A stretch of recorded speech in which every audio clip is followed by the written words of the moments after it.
उसे तो अपने पति के ही चरित्र पर शंका होने लग गई। अब वो जैसे तैसे वसुमती को कष्ट देने लग गई, कभी खाने के लिए समय पे नहीं देती, जमीन पे सुलाती और हमेशा इंतजार में रहती कि कब मुझे उसे परेशान करने का मौका मिले। इसी बीच सेठ धनावा को 3 दिन के लिए कौशाम्बी से बाहर जाना पड़ा और सेठ धनावा के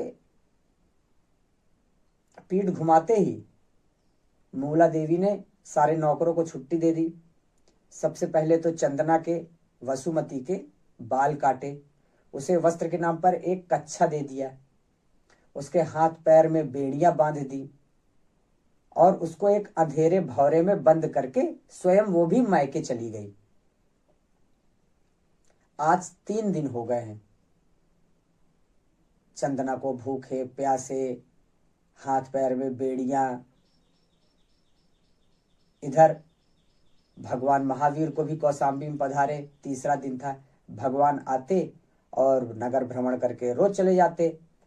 भक्त भी समझ गए थे कि भगवान ने कोई कठिन अभिग्रह ले लिया है और भक्त समझ नहीं पा रहे हैं। इतने में 3रे दिन सेठ धनावा लौटा तो चारों तरफ देखा तो सब जगह ताला लगा था। उसे अपने पत्नी के चरित्र पर तो वैसे ही शंका थी। वो सीधे अपने बेटी को ढूंढने लग गया यहाँ वहां।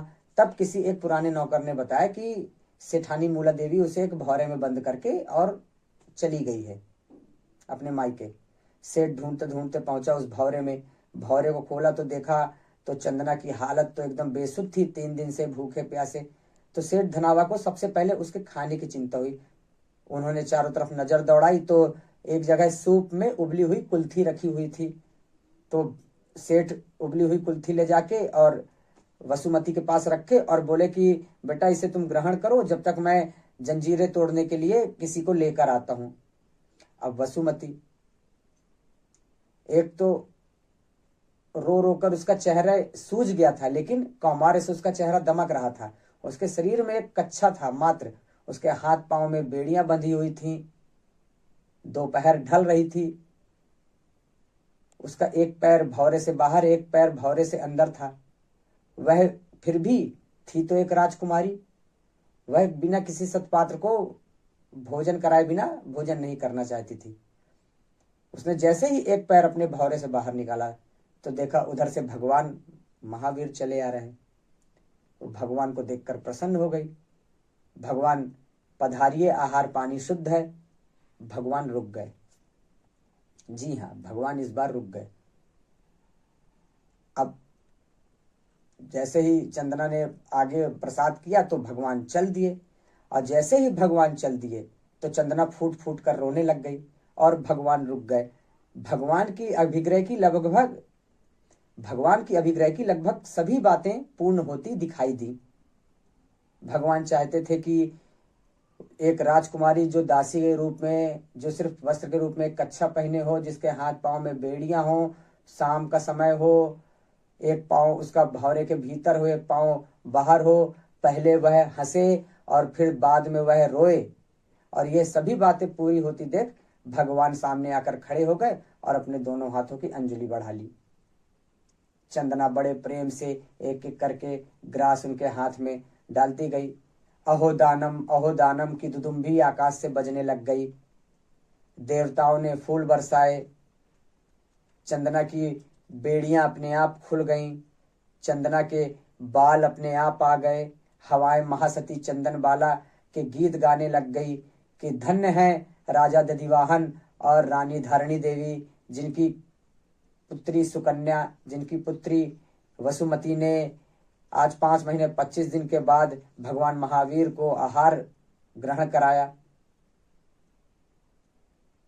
जब यह घटना पूरे नगर में इसका हल्ला होने लग गया तो रथवान की पत्नी, सेठ धनावा, मूला देवी, राजा शतानीक, मृगावती सब पहुंचे।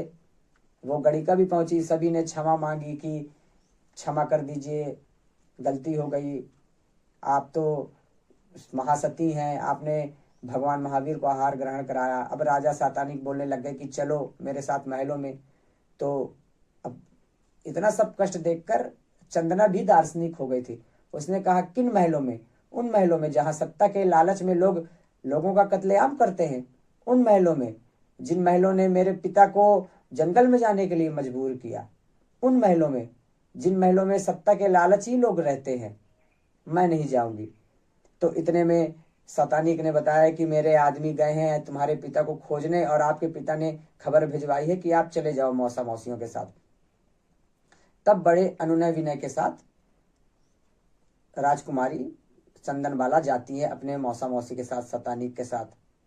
इधर सतानिक का जो पुत्र है वत्स, वह भी वादा करता है कि मैं तुम्हें तुम्हारा राज्य दिलवा दूंगा और राजा दधिवाहन को पुनः प्रतिष्ठापित कर देंगे अंग में। इस घटना के कुछ दिन बाद भगवान महावीर को कैवल्य प्राप्त हो गया, ज्ञान प्राप्त हो गया।